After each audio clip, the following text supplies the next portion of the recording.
सावन का आखिरी सोमवार हो, शायद यही लास्ट वाला है, सावन का आखिरी सोमवार हो, जो लोटा जल का लेकर जा रहे हो उसमें थोड़ा सा इत्र, अगर इत्र नहीं हो तो गुलाब की पंखड़ी, पंखड़ी नहीं हो तो कोई फूल की पत्ती उस जल में बाबा को समर्पित, इत्र हो तो ज्यादा अच्छा।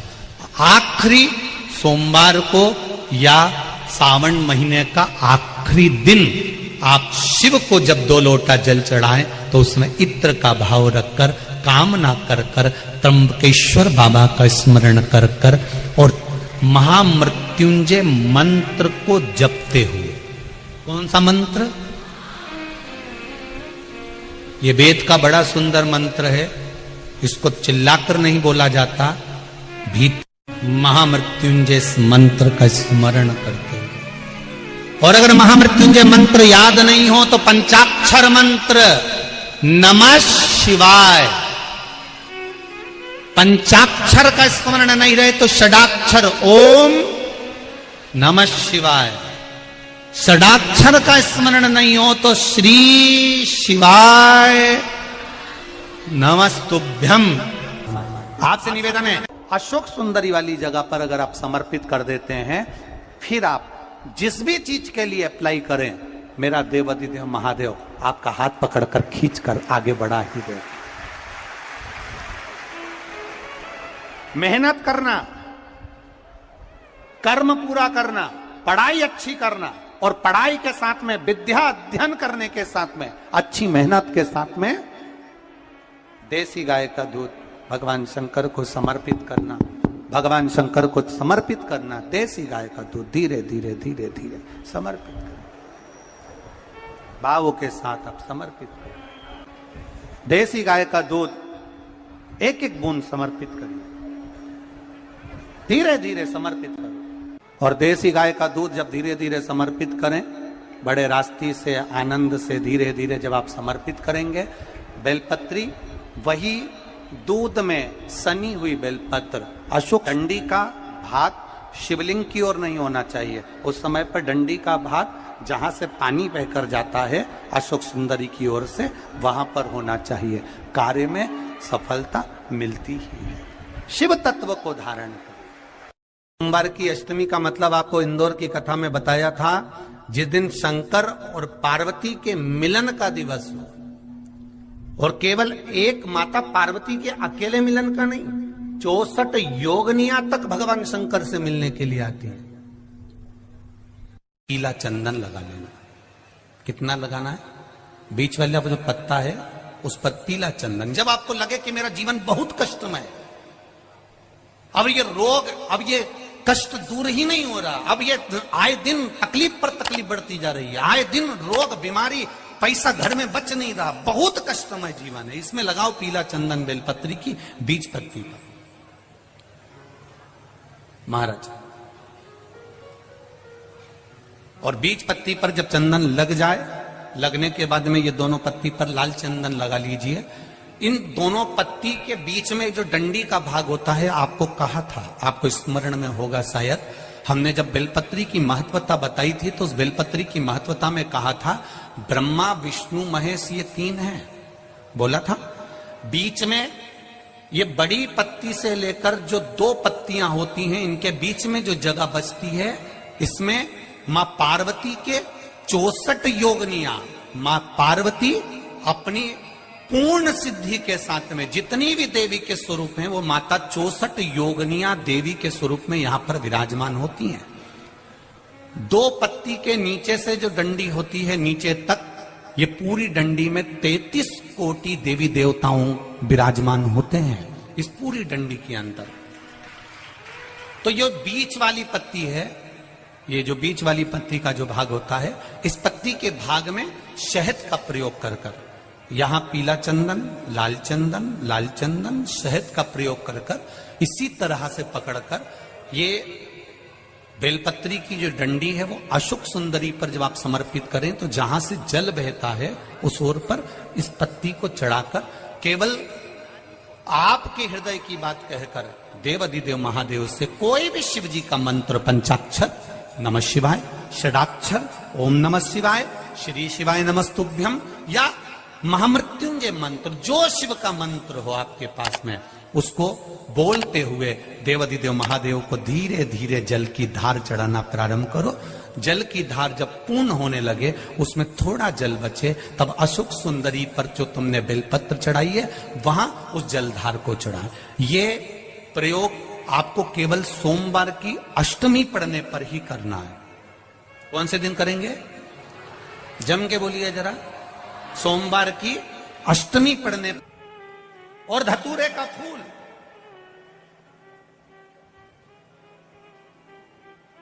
कांटे वाला धतूरा, और उसमें लगने वाला एक पुष्प। आस्था चैनल पर आप लोग देख रहे होंगे धतूरे के फूल का दर्शन। धतूरा और धतूरे का पुष्प, छोटा सा पौधा है, ज्यादा बड़ा नहीं है, कांटा लग रहा है, धतूरा लग रहा है, और उसमें भी साधारण धतूरा नहीं, जिस धतूरे के नीचे की डंडी लाल कलर की होती है, अगर वो सोमवार की अष्टमी को देवाधिदेव महादेव को समर्पित करी जाती है तो उसके घर में कभी संपदा की कमी नहीं होती है। वो धतूरा है, साधारण नहीं है। धतूरे में भी लाल डंडी, जैसे धतूरा गोल होता है उसके नीचे एक छोटी सी डंडी, देखा है आप लोगों ने? अरे देखी कि नहीं देखी बोलो? धतूरा देखा है ना? धतूरे के अंदर एक नीचे छोटी सी डंडी होती है, जब तोड़ोगे तो वो डंडी का कलर अगर लाल है, वो डंडी का कलर अगर लाल है, और कभी हम तो कहेंगे जैसे बड़ी बीमारी जिसको हो जाती है, लीवर, किडनी, कैंसर आदि बड़ी बीमारियों से जो जूझ रहा होता है, प्रयास करो, प्रयास महामृत्युंजय का जाप कर कर, महामृत्युंजय का स्मरण कर कर, एक लाल डंडी का धतूरा प्रयास करना। एक धतूरा मिल जाए या 5 धतूरे मिल जाए किसी भी एकांतेश्वर महादेव पर, जो शिव मंदिर एकांत में हो, जहां कोई जाता आता नहीं हो। वैसे तो अब बहुत मुश्किल है कि ऐसा मंदिर मिल जाए जहां कोई जाता आता नहीं हो। पहले की बात दूसरी है, अब बात दूसरी है। फिर भी कहीं आप रोड पे से निकल रहे हो, एकांतेश्वर महादेव अगर आपका दिख जाए, बहुत बीमारियों से ग्रसित हो, तो भी महामृत्युंजय जाप का स्मरण कर कर या किसी विद्वत ब्राह्मण जन से महामृत्युंजय मंत्र का जाप कराकर, या भगवान शिव के मंत्र का जाप स्वयं कर कर, वो भी ना बने तो पंचाक्षर मंत्र नमः शिवाय, षडाक्षर मंत्र ओम नमः शिवाय, या श्री शिवाय नमस्तुभ्यम जप कर वो लाल डंडी का धतूरा 5 एकांतेश्वर महादेव को आप समर्पित कर सकते हो। रोग थम जाएगा। जो दवाई खाओगे वो शरीर को लगना प्रारंभ हो जाएगी और आप स्वस्थ होने वाली थी। सावन की पहली, और मालूम पड़ा कि वो कथा छत्तीसगढ़ की पवित्र धरा पर है। अर्थात भजन का बल, भक्ति का बल, स्मरण, ये सब खींच कर लाती। चुंबक देखिए आप लोगों ने, वो चुंबक को गंगा में रस्सी बांधकर गोताखोर डालते हैं और उसमें चिपकने वाला जो भी सामान होता है वो चिपक जाता है। लकड़ी नहीं चिपकती, कपड़ा नहीं चिपकता, प्लास्टिक नहीं चिपकता। वो चुंबक में जो चुंबकीय तत्व होते हैं वही चिपकते हैं।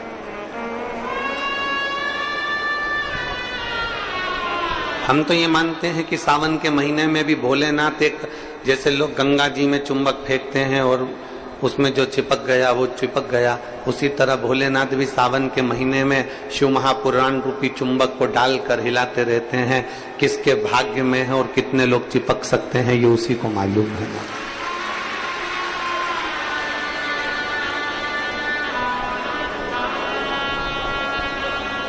72 साल बाद ऐसा सावन आया है, और उस सावन में अगर भगवान की विरल भक्ति हमारे मुख से हो रही है, भजन हमारे मुख से हो रहा है, कीर्तन हमारे मुख से हो रहा है, तो आप और हम तो सब शिव के चरणों के दास हैं।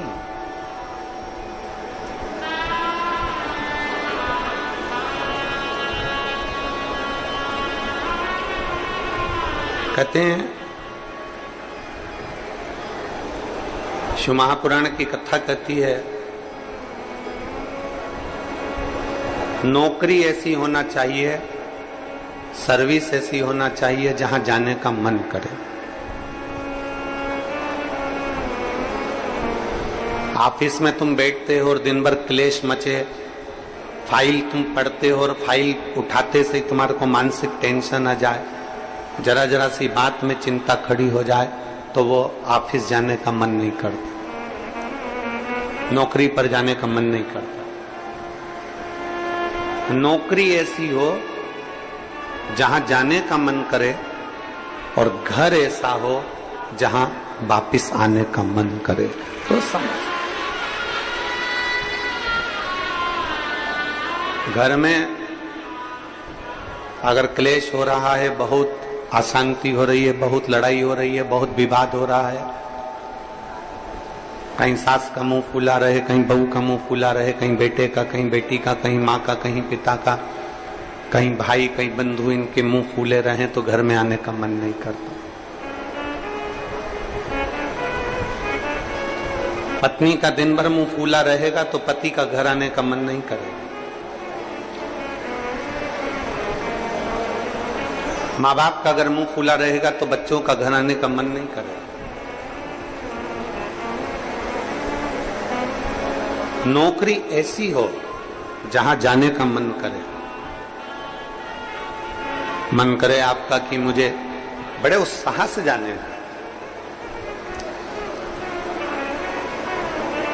एक प्रश्न आपसे पूछते हैं, उम्मीद है कि आप लोग उत्तर अच्छा देंगे।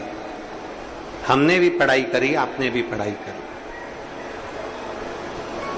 हमने भी विद्याध्ययन करा, आपने भी विद्याध्ययन करा। जब स्कूल में पढ़ते थे, मैथ का सब्जेक्ट आता या साइंस का आता, इंग्लिश का आता, कोई सब्जेक्ट जब सामने आता तो कोई कोई टीचर इतना अच्छा होता था कि उसके सब्जेक्ट में भले मन ना लगे पर उसके सब्जेक्ट में बैठने का मन जरूर करता था। बोलो सही है कि गलत? बोलो सही है कि गलत? और कोई कोई टीचर ऐसा होता था कि उसके सब्जेक्ट में जाने का मन नहीं करता था।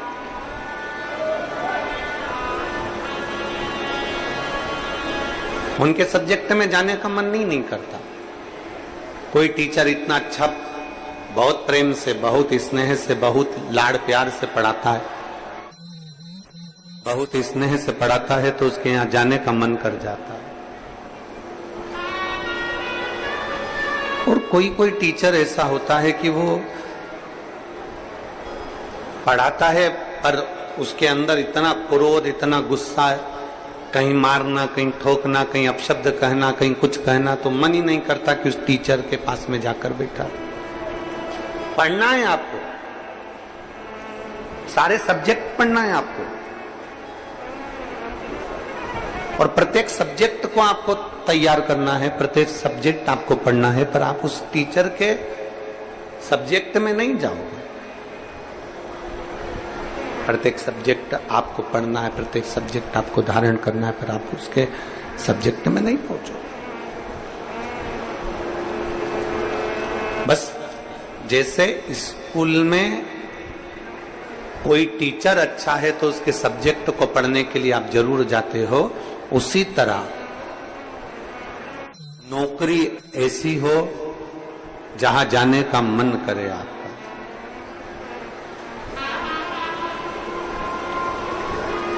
नौकरी ऐसी होना चाहिए जहां तुम्हारा जाने का मन करे, जहां तुम्हारा बार बार मन करे, 5 भी बज जाए ना तो भी मन करे कि थोड़ा आधे घंटे और काम कर लूं, 1 घंटे और काम कर लूं, 15-20 मिनट और काम कर लूं। नौकरी अगर अच्छी है तो तुम्हारा जाने का मन बड़ा करेगा और वहां बैठने का भी मन करेगा। तो शास्त्र कहता है कि नौकरी ऐसी हो जहां तुम्हारा जाने का मन करे, और घर ऐसा हो जहां पर सब प्रेम से रहते हो, तो नौकरी से और दुकान से घर आने का मन करे, तो समझ लो कि तुम्हारा घर श्रेष्ठ है। तो समझिए कि उसमें तुम्हारी श्रेष्ठता है।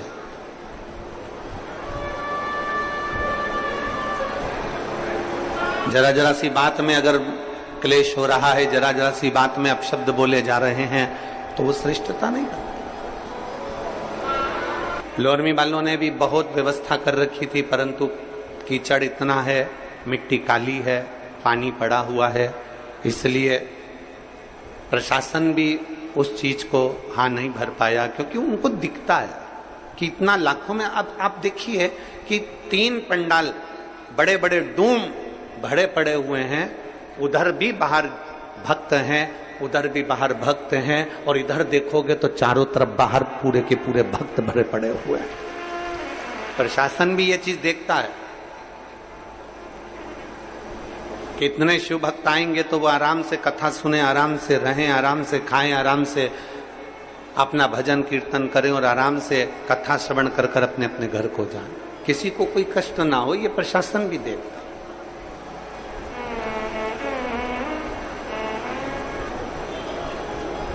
21,600 श्वास में से 21,600 श्वास जो चल रही है, उसमें से जितनी श्वास हम परमात्मा को दे सकते हैं उतना दीजिए। हम जितना भजन कर सकते हैं उतना भजन करें, हम जितना स्मरण कर सकते हैं उतना स्मरण करें।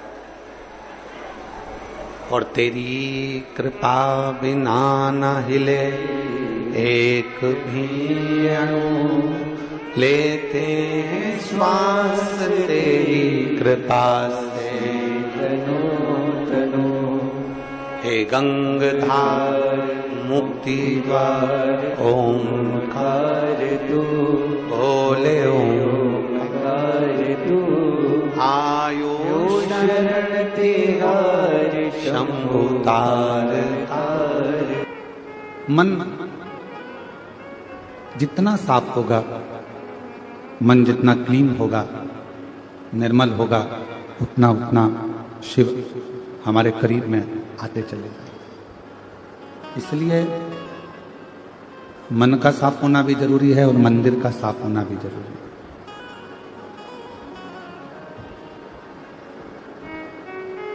यदि ये मन काम, आसक्ति, तृष्णा, वासना, इन सभी चीजों में अगर पड़ गया तो फिर यह मन परमात्मा तक नहीं पहुंच पाएगा। एक बात हमने पहले भी जयंती स्टेडियम भिलाई की पवित्र कथा में कहा था, कमाओ, खूब कमाओ। जितनी तुम्हारी शरीर की कैपेसिटी है उससे दुगना कमाओ। कमाने की मना नहीं है, पर कमाने के साथ में जो तुम धन कमा कर लेकर आए हो उस धन का सदुपयोग भी करो। और किसी को नहीं दे सकते, किसी को प्रदान नहीं कर सकते, किसी को दान नहीं कर सकते, किसी को दे नहीं सकते, किसी को दे नहीं पाते, तो खुद के ऊपर उस धन को खर्च करो, स्वयं के ऊपर।